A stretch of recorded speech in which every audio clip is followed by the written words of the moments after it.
Slušate emisiju Kroz sveto pismo.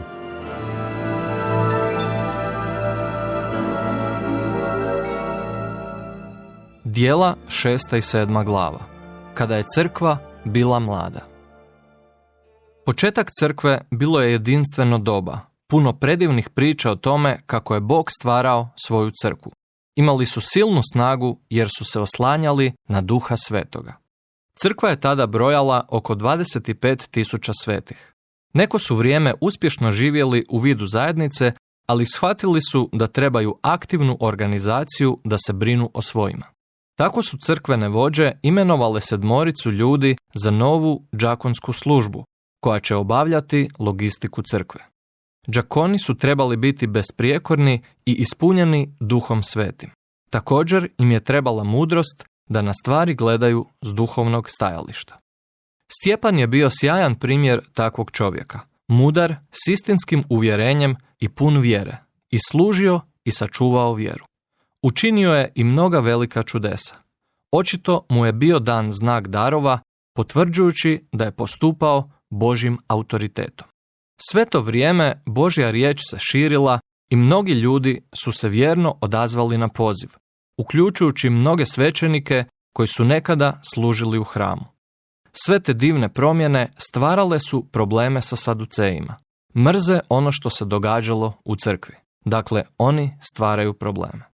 Budući da je Stjepan bio jak svjedok evanđelja, privukao je njihovu pažnju.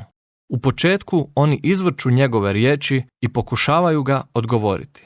Ali oni nisu bili ravni Stjepanovom duhu i mudrosti. Konačno, platili su svjedocima da lažu i tako su Stjepana postavili pred Sanhedrin, to jest veliko vijeće. Dok je Stjepan stajao pred sudom, svi su mogli vidjeti nešto čudesno na njegovom licu. Izgledao je poput anđela. Kada mu je dana prilika da se brani, nije se pokušao osloboditi. Umjesto toga, on prepričava povijest Izraela i daje duhom ispunjen opis kako su se oprali i pobunili protiv Boga. S nesebičnom hrabrošću tada optužuje vijeće za izdaju i ubojstvo Isusa. To naravno razjari njihovu gorku mržnju prema svemu što se odnosi na Isusa. Kada su saduceji čuli kako Stjepan govori ove stvari, poludjeli su, ali on, pun Duha Svetoga, jedva je to primijetio. Njegove oči bile su uprte u Boga. Evo, gledam nebesa otvorena i Sina čovječjega gdje stoji s desna Bogu. Bog je otvorio nebo za Stjepana kako bi vidio Isusa, kako stoji spreman primiti svog prvog mučenika. Svjetina je nagrnula na njega i počela ga kamenovati. Haljine su dali na čuvanje Savlu, svom mladom štićeniku. 2 mladića, Stjepan i Savao iz Tarza, obojica izuzetni, zajedno su ovdje jedini put. Nalaze se na suprotnim stranama križa. Bog ih je oboje upotrijebio za oblikovanje toka rane crkve. Savao, mladi farizej, mislio je da ima sve. Ali kada je Stjepan rekao da je vidio nebesa otvorena, Savao nije vidio ništa.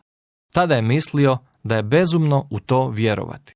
Ali Savao, to jest Pavao, nikada nije zaboravio kako je izgledalo biti svjedok, kako Stjepan umire za Gospodina. Stjepan je pripremio Saula za dan u bliskoj budućnosti kada mu se Gospod Isus pojavi na putu za Damask. I dok su kamenovali Stjepana, mladi đakon zaziva Isusa govoreći: Gospodine Isuse, primi duh moj. I Gospodine, ne uzmi im ovo za grijeh. 7. glava, 59. i 60. stih. Podsjeća li vas to na nekoga? Stjepan odlazi u prisutnost Isusa Krista koji mu stoji u susret. Stjepan je prvi mučenik crkve, prvi od milijuna koji su se odrekli svog života zbog najveće svrhe u povijesti. Sljedeće, dan kada je Pavao upoznao Isusa.